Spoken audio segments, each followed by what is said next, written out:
I'm joined today by Stuart. Hello, Stuart. Hi, good morning. Now, we spoke a while ago because in September 2025, we did a special week of back to school with a kind of a focus on how do we pray? How do we support those involved in education, whether it's the school, the children, or the young people, or the students, or the teachers, or the support staff? So we were trying to look at how we can support those. And I thought it'd be great to go a little bit deeper with you. So for people who might think, Okay. I sort of remember him a bit. Just remind us a little bit before we dig into this. What is it that you do? Okay, so I'm a teacher. I live in the south coast of England. I've spent most of my career as a primary teacher, 21 or 2 years, and then a couple of years ago, just over a year ago, I moved into an all-through school, and I'm teaching primarily in the secondary department. So it's a little bit of a change, but it's a move I've been considering for a while, and it's been really good. I'm really enjoying it, the change and the difference. I know quite a few teachers who I've met across the years, and generally speaking, they seem to stick either primary or with secondary. How have you? Why? Well, one, why did you make that switch? And two, how is it going from much smaller people to slightly bigger people? Um, I for some while I'd been thinking about a change. I liked most of my time in primary. I had spent teaching sort of years 5 and 6, so the upper end of primary. Although I have worked with all year groups in primary schools at different times and different capacities, but I'd always preferred working with the older year groups. And I wanted to move into secondary to get a bit more experience with those. I think that the dynamic you can have with them and the depth at which you can go into material is different.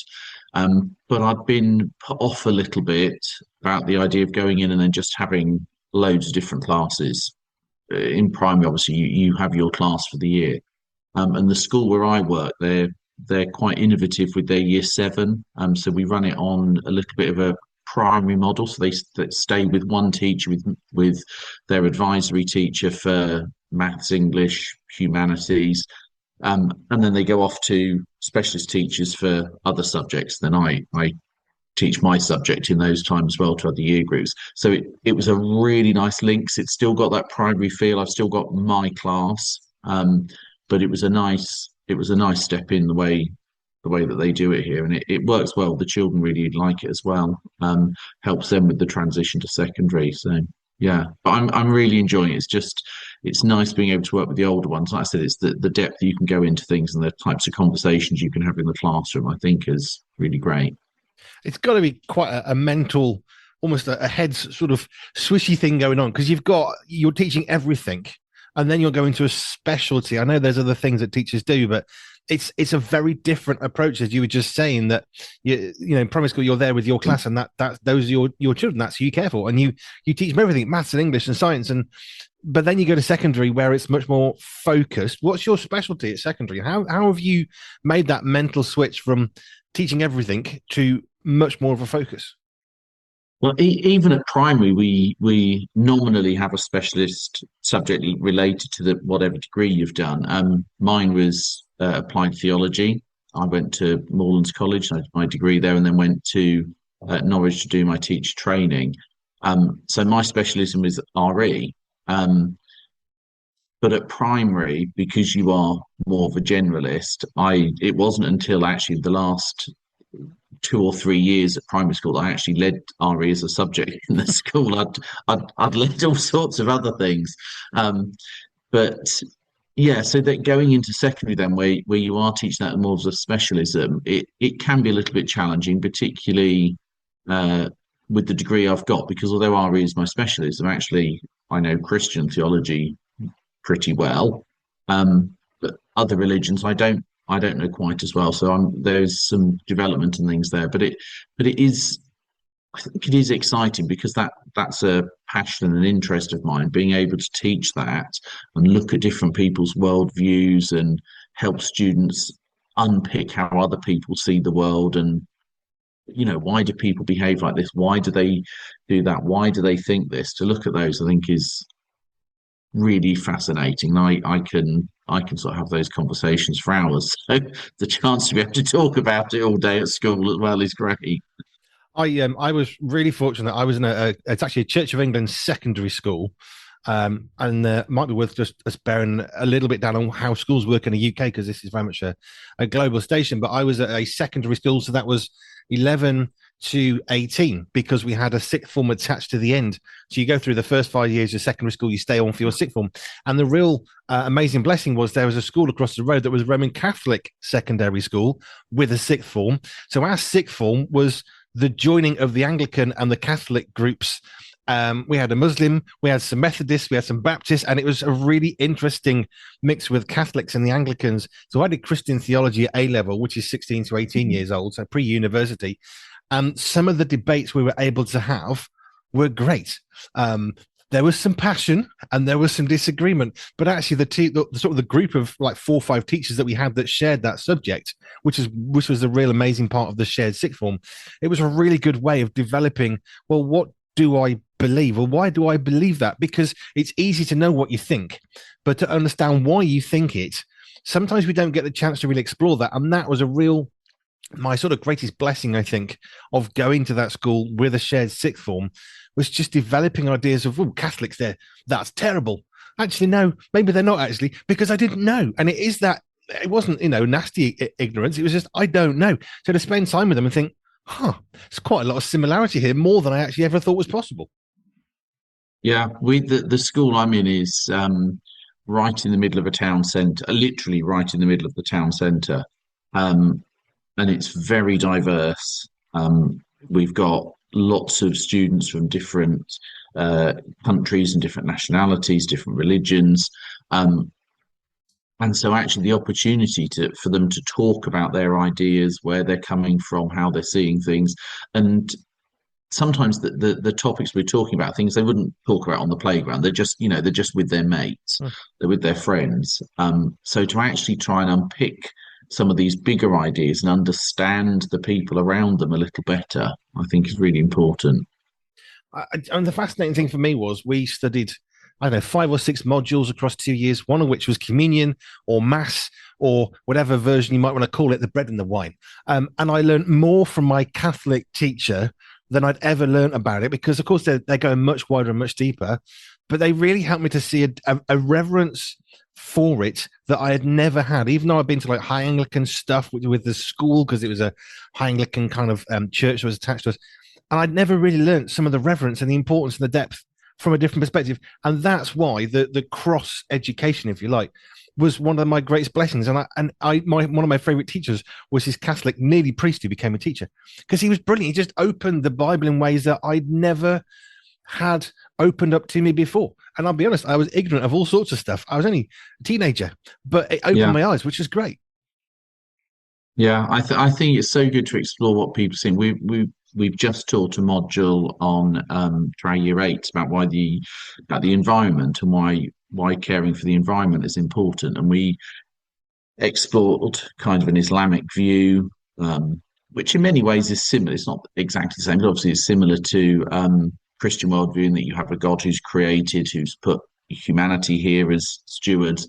Comparing that to a Buddhist worldview, which for people brought up in the West is a completely different way of seeing and understanding the world, and thinking about how, well, these two very different worldviews actually lead to similar sorts of conclusions about why that we should care for the environment and why. But unpicking those ideas, and the children were fascinated by it. There were so many questions that were coming out about these things. And I think it's one of those subjects as well that initially you talk about religious education to children, that they think it's not for me, doesn't affect me, I'm not interested in that.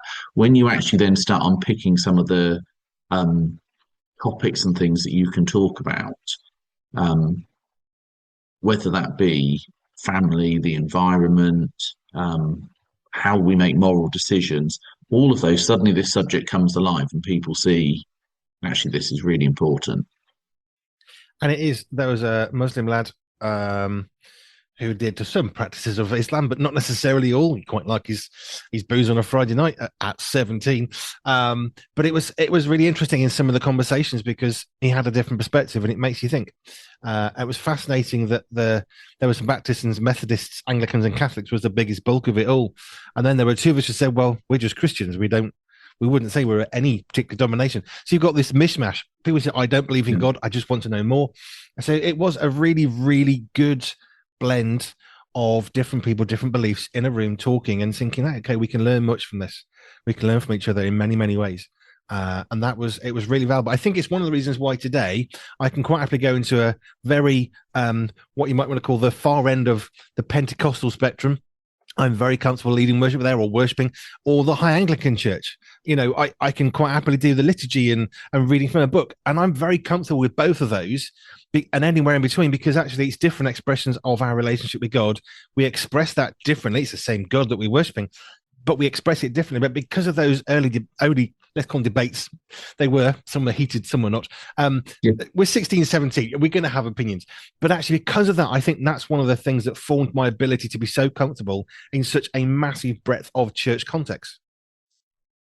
Yeah, I think appreciation of different church traditions is important. That I've some of my views on worship and how we view the covenant and all of these different things have shifted over recent years. And actually, I've started to see in some traditions that perhaps I would once have dismissed as a little empty and shallow and whatever. I'm actually seeing no, there is real depth here, and actually, I think we've kind of got to get out of our bubbles a little bit. Yes, we can have our views, and they can be strongly held at times, but let's not just dismiss each other as cranks and shallow. We're the ones who've got it right. We're the ones who have got everything down and perfect. We're certainly not, and there's a lot to be learned from other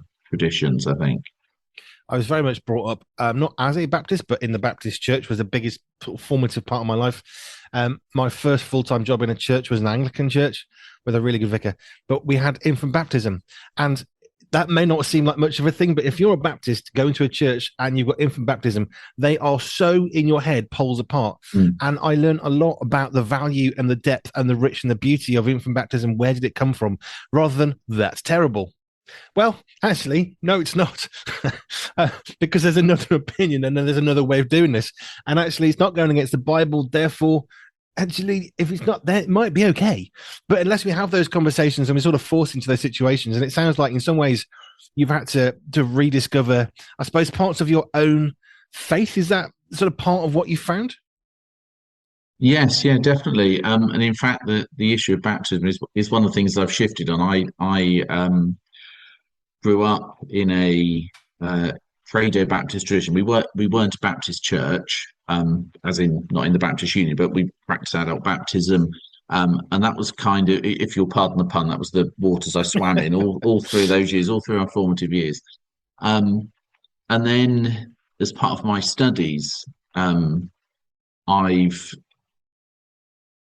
view on that has shifted, and I've moved to a Credo Baptist position because of how I see the covenant working and so on. And yeah, it's been really, really interesting journey over the last few years, just really thinking through some of these issues, some things that I'd taken for granted for many years and just assumed this is the way. And actually, when examining it and being challenged over some of those things and trying to put together my own view of how does this work, how do these fit together, and linking all of that in with education and my work there. What implications does this have for schooling and so on? And that's kind of what I'm trying to unpick in some of what I'm doing. But yeah, it's been a fascinating journey, and at times unsettling almost when you think, hang on a minute, the things that I took for granted, things that I took as like the firm ground, are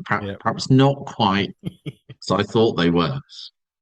I was chatting with Gareth Higgs, who is one of the professors at Moorlands College. He does coffee table theology for this radio station on a Sunday. And I was chatting with him about what it's like when students arrive at Moorlands Bible College. And he said one of the fascinating things is they have, this is me paraphrasing what he said, that there's basically these entrenched positions. They have this thing they hold and believe this is it. And he said, and then they meet somebody they think, might want to marry them, and they don't have the same opinion as me. How would that work? And it gets them to think about, well, why does this thing that's so important to me exist? How did it form? Why do I believe that? Where do I fit within what that means?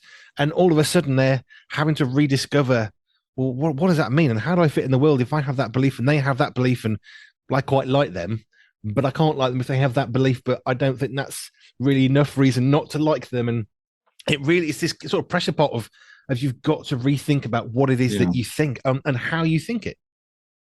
One of the things, I mean, I was at Moorlands a long time ago. I was there initially 95, 96 for like the foundation year. And then I went back and did the degree 1998 to 2001, I think I graduated. So it was a long time since I've been there. But one of the things I really appreciated was that mix, that it wasn't a denominational college. You had a real breadth of views. You had a real diversity of ages as well on the courses. And actually that gave a real richness. Yes, there were some tense moments in the lectures and things at times, or in fact in the student common rooms as well at times. But it was really good just to have that breadth of perspectives and ideas and really to be forced to think, why do I hold this? Is it, and at times it confirmed you in your own beliefs, and at times it challenged you. You had to think, well, I've got to shift here a little bit. But it's one of the things I really appreciated about the time. There was that breadth of viewpoint. I want to go deeper into your life, but I thought it'd be worthwhile, just because we're a global audience, going into how school works in the UK, because every country, every nationality might do it slightly differently. I think in France, you don't go into any sort of formal school until like 7 or 8 or something like that. England, UK, we're different. But how does schooling work? Can you just run us through, like when do you start school, when do you finish school, and what are the sort of the big points for exams and stuff? Okay, so compulsory schooling starts when a child's around 5 years old. They join reception classes. And then they're in, depending on which model, because it does change, they're then in primary school, we call it, up until they're 11 years of age. At 11 years of age, they move to secondary school, and they're there until they're 16. At the end of that, they do their GCSE exams. They can then, from GCSEs, they can then move on. They might stay on at a college and do A levels till they're 18, or they can enter other sort of vocational courses and things. But the law changed recently, and young people have to be in some sort of educational training up until 18 years of age now. So from 5 to 18 is kind of compulsory education of some sort. Whether that's in a formal school setting, or you're talking about vocational, you thought like becoming a plumber or a mechanic. Is it that sort of a thing?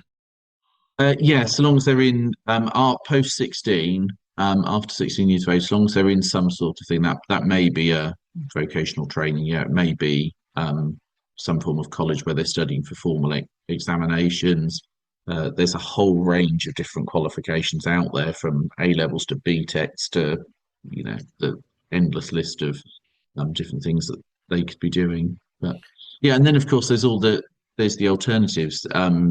You don't have to go to state schools. Parents can pay to send children to private schools, public schools, or they can homeschool if they choose to as well. So, but most people will start school at 5 and leave when they're 16, 18.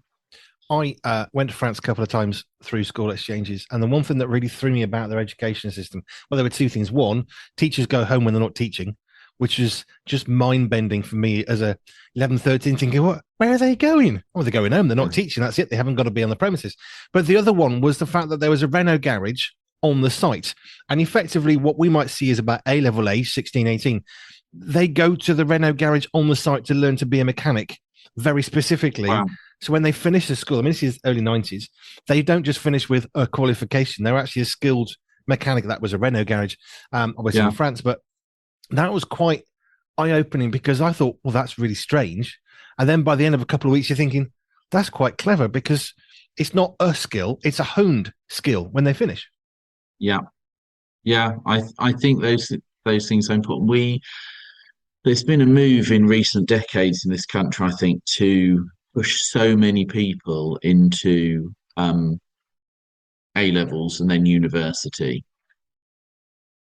And even as a teacher, I just don't think that's a good idea. I think ultimately it kind of devalues the degree, because everybody's got a degree. And then suddenly, then you need a master's degree to stand out. But also, I think there are so many people for whom that kind of formalized academic style of education doesn't fit them. Not not because they're not intelligent, but just there are just other things that they need to be doing. And I think particularly as Christians, we need to. There was an interesting article a while ago, a year or two back in the Evangelical Times, I think, about this, and actually really considering, is it always wise to head off to university and rack up, particularly as you do nowadays in this country, thousands, tens of thousands of pounds of debt when actually you could be going and earning a job and setting up a home and so on. And there's no easy answers and there's no right or wrong. It's very much an individual thing. But I do think as Christians we need to think much harder about what we believe about education, what it means, what's its purpose, and things. I'm doing some research at the moment. I'm studying for a professional doctorate in education. And that I'm kind of looking at this issue of how do evangelical parents view the connection between the Christian upbringing and discipleship of their children and their schooling. Mm. I just think it's an area we very easily fall into. Let's just send our children off to school. They go and get their qualifications, and we don't think it through in quite the depth that we could. So I've been interviewing parents and talking to them about how they made choices about schools, those sorts of things, and how they see that connection. It's been really, really interesting to talk to them. I had lots of teachers around me when I was at school. I don't mean in the school. I mean, lots of people I knew in the church were teachers. We were sort of bereft with them. And I remember I got to the end of my A levels and I didn't want to go to university. It was that simple. I didn't see the point. Not I don't see the point in university. But for me, I thought, what am I going for? If I'm going to go and do a degree and spend 3, 4, whatever years, it's got to be because it's because of something that has to have that. Mm-hmm. In the end, I didn't do a degree. The amount of pressure was immense. And I said, but I don't want to because I don't see the point. I don't know what I'm going for to get a degree in what. I actually had points I was potentially looking at theology. For what? Why do I want a degree? Just to get a degree? What's the point in that? And I got no problem people did a degree. I think university can be great. But for me, I thought, but I want to go for a reason. I want it because that job requires a degree. Right, then I'm going to get a degree and build up to that. For me, I got married and drove trucks, and I had a great time. My wife had a degree; she's got 2 now, so I class that as my have one because there's a royal we. But I didn't know why I would want to do that. But the thing was, and this is early 90s, 95, 96, the pressure from people of, well, of course you have to go to university. How can you possibly survive in life without a degree? Was the attitude very much kind of middle class white Christians here in England? It's just well, we have before.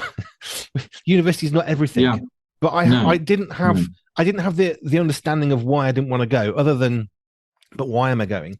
And I'm glad for university. I met my wife at university because she came to my church, and that's where the students went.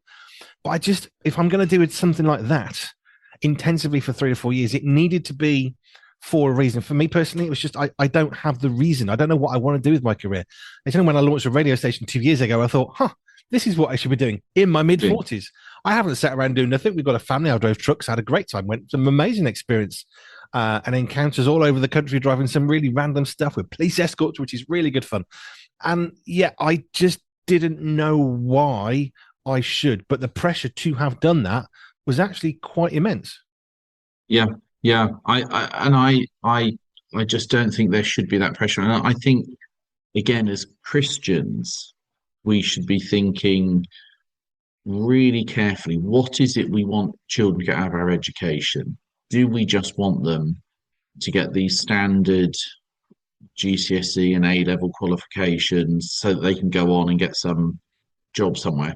What is it that we should be doing, particularly in today's culture when we see increasing levels of secularization, where we see increasing laws and things that seem to conflict with our view? I'm thinking about the legalization of abortion up to birth, for home abortions, kind of do-it-yourself abortions, for um, the assisted suicide bill, all of these different things. What the Bible talks about children being like arrows, like, they're kind of the weapons in our hands that we're sending into the future. We're told to go and disciple the nations, not just snatch a few individuals out here and there, but to disciple nations. What does that mean? What does that look like? How do we equip our children to do that? How do we build them up? And I think they're kind of the questions that I'm pondering. What does it look like? How do we achieve that best? Do we achieve that best through sending children to state schools? Do we achieve it best through setting up Christian schools, private Christian schools? Is that best achieved through homeschooling?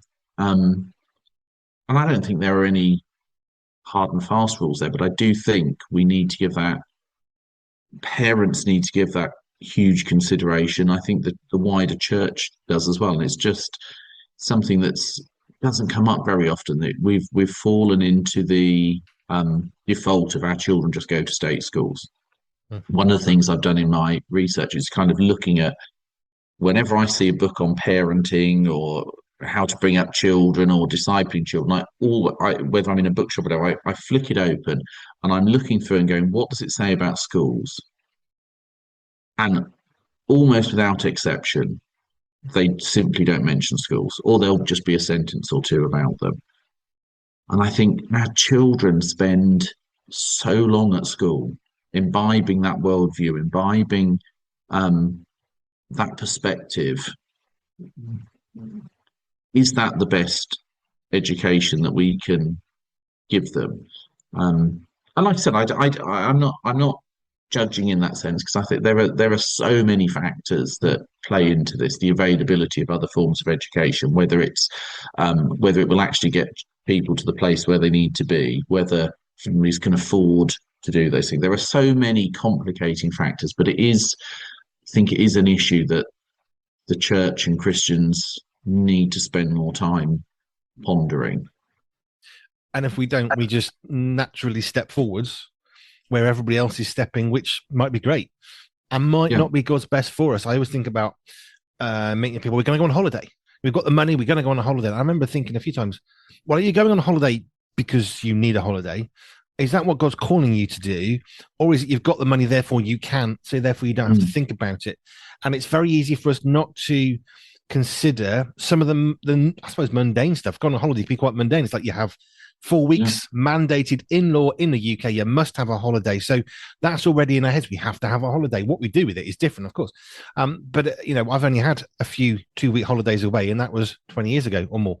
And I think it's easy to think, well, we've got money, therefore we should. But actually, what's God asking you to do about that? What have you thought about? That's actually where God wants you to spend your money. Or is that just what you want because of whatever reasons? Holidays can be great. We've got one recently, which is really important, and we do need to have time down. But this is I've said it to a few people. Holidays aren't biblical.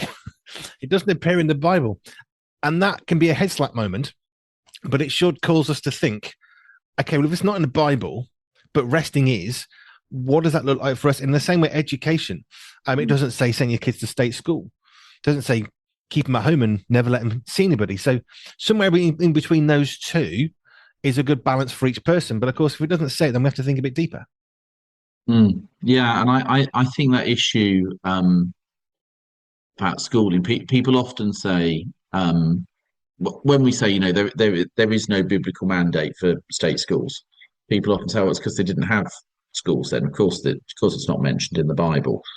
And there is a degree, I think, to which we are called.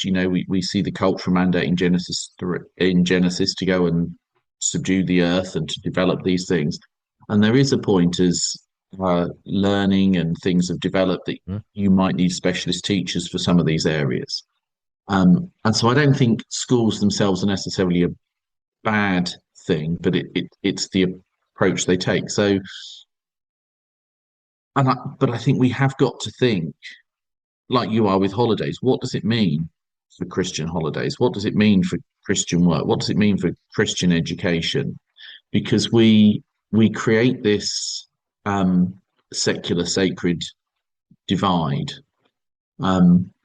There's a picture on it that I'm thinking of. There was just all this list of things. There was like church, family, work, education, and we kind of put this line between them. There's church here, and everything else is there, and that's kind of the sacred secular. As long as we're doing this bit, okay, everything else is, education is the same for everybody. 2 + 2 is 4, whether you're a Buddhist, a Muslim, an atheist, whatever. So education is but actually I think that divide should go right down the middle. There is a godly and ungodly way of doing education. There's a godly and ungodly way of going on holiday. There's and so thinking through the work of Louis Berkhoff and Cornelius Van Til really made me kind of sit up with this, because they said we talk about these, what they call brute facts.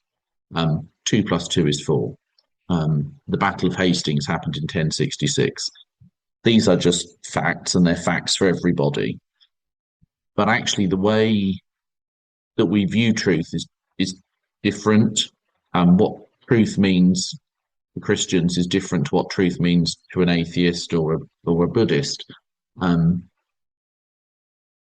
And I think as well that the key thing they said was, actually there is no such thing as brute facts that are just facts by themselves, because all facts are facts because of what God has done in the universe and his providence and his creation and so on. And actually, if you forget the most important thing about those facts, which is their relationship to God and his purposes and ways, have you really understood them? Have you really had an education in them? And the analogy I use in my mind is like a car. You can study a car and you can see how the heaters work and how the engine works, and you put fuel in, and the internal combustion engine and the window wipers and the sunroof and the electric windows. You can focus on all of these things. You can learn everything there is about this car. If you miss the point that it's a mode of transport, which is the most important thing about it, have you really understood the car? And I think that's a little bit what we do with education. The education that children say, I'm not knocking. I've worked in education all my life. And I think schools do an incredible job, often in very difficult circumstances. And I think teachers work very hard. But if in a secular school, our children are getting an education that says God is not important, because there's no such thing as a neutral education. If God is not referenced, if God is not seen as the author of creation and the reason why things are as they are, whether that's in history or geography or mathematics or English or whatever it is, if we forget that connection between those subjects and their author, have we really understood them? Have we really had an education in them? Or have we had an education that says God is not relevant to these things, God is not important? And that's challenging, I think, as to what that means and to how we then work that out. And I don't know the answers to some of those questions, but I think that's kind of where my head is at with it all at the moment. What does that really mean for us as Christians in terms of what God has called us to do, to spread the gospel, to disciple the nations? How do we shape and bring our education under under God's command and under His rule. I yeah, it's I guess not so your lovely. attitude is asking questions. You have some answers, but you're not quite sure is that the right answer to the right question. Yeah, Um, yeah, but you're asking the questions, which is kind of what we want teachers to do to children is to ask the questions. You can't teach them everything, but you can teach them everything about asking a question. Ask a question. I remember mm, hearing a professor of education going back 15 years. I have no idea their name, but they talked about the purpose of education. If you just look at it, and he uses this example of an alien coming in, looking at the education system in England. Okay, what's the point of education? Well, you go to primary school to go to secondary school, and secondary school is a sixth form. Sixth form is A levels, therefore you can go to university, and university so you can do a PhD. And he looked at it really clinically, and he said the only purpose of a degree is sorry, the only purpose of education is to be able to go to university to get a PhD. That's the only real purpose of it because that's the linear line, and you can't get one without every other first step, and every other first step leads on to the next step, and the ultimate, effectively, is a PhD and then a professor of mm, education, like he was. And he said, "But what's the point of my job? I study something that changes." And it was really interesting to hear somebody who's gone through all that and said, "But what's the point?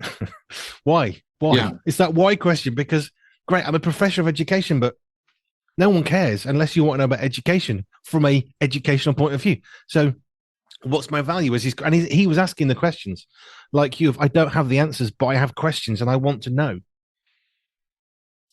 yeah. I've pondered the same thing. I mean, I'm studying for a professional doctorate in education, and I often wonder, is education even a subject? I mean, biology is an academic subject. Is education a real subject even? What am I going to have a qualification in if I ever finish this thing? What does it actually enable me to do? Well, it enables me to talk about a very tiny, narrow little bit that I've studied. But again, I'm asking myself for what purpose? And for me, I want to raise awareness of this. I want the church to think more carefully about this, and that's kind of the purpose. I don't see it necessarily as opening lots of job opportunities for me, and perhaps I'll go into academia and start. I want to speak to the church and say, look, we need to think about how we're bringing up our children and what we're doing there. I'm clearly quite enjoying this conversation about education. Let's go to what we actually were supposed to be talking about. What's your? This is I enjoy these though. They're good. Tangents are great for my presenters. Tangents are a good thing. If we go backwards in time for you, because we've spoken Yeah. lots about faith, of course we have. What was your journey of faith as a child? What was your upbringing and your family? Where did faith become really meaningful to you? Okay. So that's really interesting. For as long as I can remember, I was brought up in a Christian home. My parents were Christians, um, for as long as I can remember. However, they weren't always Christians. It was actually through my eldest brother. He was going along to one of the local churches, the youth group there, and he became a Christian. And it was through him that my parents then became Christians. Ultimately, it was that connection. So but from when I was younger, I've always just been brought up in that. Um, and I couldn't put my finger on a date and say that's when I became a Christian. And I think in many respects we have a focus on when were you converted? When did you pray the prayer? And I think actually for children, and this is one of the things I've changed my view on recently, part of my studies, I think for children brought up in Christian homes, there shouldn't necessarily be a point. It should be a natural thing. They're part of this covenant. They're brought in. It's just what they know. Yes, ultimately they have to keep to that path. They have to make that commitment. But and that's kind of how it was for me. I kind of went through school, through secondary school and I did A levels and was then thinking what I wanted to do next. And I really didn't know. There were so many different Mm. options. Did I want to become a paramedic? Do I want to become a doctor? Did I want to go into some sort of ministry and pastoral work or youth work? And I ended up going to Moorlands. Um, when I was there, I had um, it, it was really up and down. There were so many things going on. The experience and the things that Morelands gave me, I really value. And I'm still in contact with them now. One of the tutors there is actually one of my supervisors for my degree, although my doctorate, although I'm doing that for another university. But it was a difficult time spiritually as well. It was a real time of testing. I also at that time came to terms with sexuality and same-sex attraction, and that was hard. That was hard. And after I left Morelands, I went and did my teacher training, and for a lot of years, I then walked away from the church, and I just couldn't reconcile these things. I'd worked really hard to try and find an accepting evangelical position on faith and sexuality, and ultimately just couldn't do it.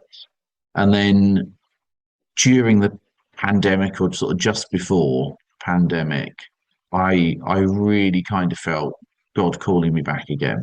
And I think that's one of the important things I would say about faith, is this idea that for all of the times that we fail and fall away, God never lets us go. He's always got us firm. He's, once he's got us, we're his. And I started sort of before the pandemic, I started looking for a church, couldn't find anything where I particularly settled. And then lockdown happened, and I started watching one of the local churches online. Got involved once they unlocked again, and we were able to start meeting again. Became a member of that church. It's a Baptist church where I live. I'm not a Baptist. I kind of that's one of the things, but yeah, member of that church because I think it's a really good church. I think the teaching is sound, and since then this has picked up with the doctorate. I'd actually started the doctorate a lot. I've been doing this a long while, and there'd been a false start. I started the research in one direction.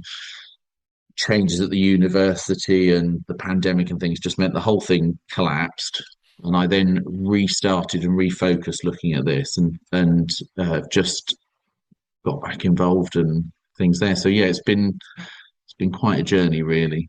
But yeah, I think the when I reflect on my faith journey, I think the key thing for me is that idea that once God's got you, he's not going to let you go. Even whatever's happening, whatever's going on, he's got you and he's faithful. But coming back to where we started this conversation, the importance of asking the question, because it's easy to think, okay, this is what I believe. That's it. You're all wrong. And you've backed up what Gareth, one of the professors at Morelands, said. There are conversations, some of which are more energized than others, as we think about who we are, where we fit in the world. How does what we believe fit with where we think we are in the world? I went off and did a year's youth work because I did not know what to do, but I just wanted some time. If I'm going to go to university, there's got to be a reason. So I gave myself a year really to go and do some work in Manchester, which is great. And I learnt lots and realised I never want to work in children's work until God called me to that full time with my wife. So that was interesting turnaround of where I thought God was saying. But anyway, but it helped me to understand a lot of what I wanted to do. It gave me some separation distance from being at home because it was not a good home situation. So being away for a year was, that's who I am. Interesting. And asking the question about education. I mean, you're in education. It's got to be a really tough one to say, to effectively say, what's the point of education as a teacher of many years? But actually, unless we ask the question, we're just going to keep doing the same thing. Where some friends of ours came from Finland and they stayed with us for a while, and they were talking about education, and that one blew my world apart. Like, hang on, what? Yeah, no uniforms, because I've been indoctrinated to uniform as a king. They're not. The rich kids have nice stuff. The poor kids don't have nice stuff. The uniforms are in themselves not what we think they should be, and they're just not. But in Finland, there's no uniform, and it was just. That blew my mind. It's like, You're not in the same year, so they can actually like stay together, and it just blew my mind. And Finland was one of the highest educational standards in the world, and you're thinking, well, that's interesting. And yet, of course, in the UK, it's much older in some regards in education. So we've got preparatory schools with 3-year-olds in a uniform. It's like, well, there's all these things, but unless we ask the question, what is this actually achieving, or specifically, what do we believe that God is asking us to achieve for our children? We need to ask the question, but it's got to be a hard question in education to basically say, so what's the point in what we're doing? What are we trying to achieve Yeah, here? yeah. And as a Christian in education, I there are times I despair a little bit, and I see some of the things that we're supposed to teach and talk about, and the approach we're supposed to take, and I just think yeah, I fundamentally don't agree with this, and it can be really challenging. Like I said, schools I think do on the whole do a pretty good job, Yeah. and teachers work very hard for their students and really want the best for them. But yeah, as a Christian, you do feel at times a little bit, well, it's that idea of being aliens in the land, isn't it? And strangers in the land. This is not really where we fit. Um, and so yeah, it can be challenging, but it's good that you can be there and be salt and light, that you can bring a different perspective. Um, and I've been able to do that over some things. Like I've had conversation with the head about some material that we were supposed to use, and I said, I was kind of open that I was a Christian, but I said, even aside from that, some of the things that this is saying are just factually incorrect. And the head allowed me to kind of edit the materials before it was then used in class. And I think we can at times have that sway and that influence if we do it in the right way, and sort of, there's prayer and things behind us there. I think we can see positive changes, and education is a really powerful tool. I think it's so important. I can't imagine myself doing other jobs. There have been times in my career where I've absolutely despaired, and I thought, why am I doing this? And some while ago, I even reduced my hours. I went part-time for a year, and I was teaching 2 days a week on my contract, and the other 3 days a week I was trying to set up my own little business to do with first aid, which is another interest of mine. And I gave it up in the end. I went back into education full time, and I just can't imagine myself doing this, because it is so important what we are doing. That the lives of these young people. I beside being a parent, I can't really see a more important job in that sense, because yeah, we have such influence over the lives of children, how they think and how they see the world, and what we can give them in terms of qualifications, and what we can give them in terms of knowledge and thinking and so on. It's just, yeah, it's an awesome responsibility, but it's a good one. I can't see myself doing anything else at the moment. And we thank you for it, because teachers are often forgotten about, pushed aside until we need them, and doing a great job of bringing up the bulk of young people in the UK. So thank you for what you're doing, because it does make a difference. I've worked in schools, and not full time, and I went in and doing assemblies and stuff, but you just see some of the load and the strain of the child that's just come in a real mess. And who's picking that up? Well, it's the teachers who've got a class of 35 kids, whatever, waiting, and they have to wait. And there's all these pressures that are pulling you in 100 ways at once, and you're thinking, I've only got 2 hands. You can't pull me that many directions. Something is going to rip, and yet they still keep going and doing what you're doing. So I love the fact that you've had that big question. But again, you asked the question, should I be a teacher? Effectively is your question. Do I want to do this for the rest of my life? And you've gone out and you've researched, you've done something and said, actually, yes, I do want to go back to teaching full time. And a lot of people wouldn't even try that. So it's good that you've tried to think, well, is there something else within the interest you have in first aid? And realize, this teaching thing, this is really important. But again, I need to wrap this up because I'm enjoying this too much.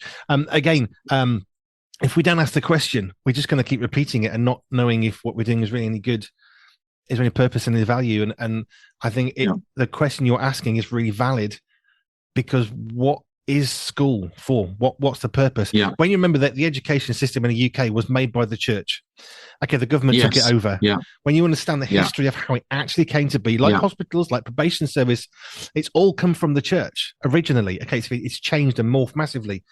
But the church created the need of education being delivered in a really better, more uniform way. And they created the British education system as we know it. That's morphed.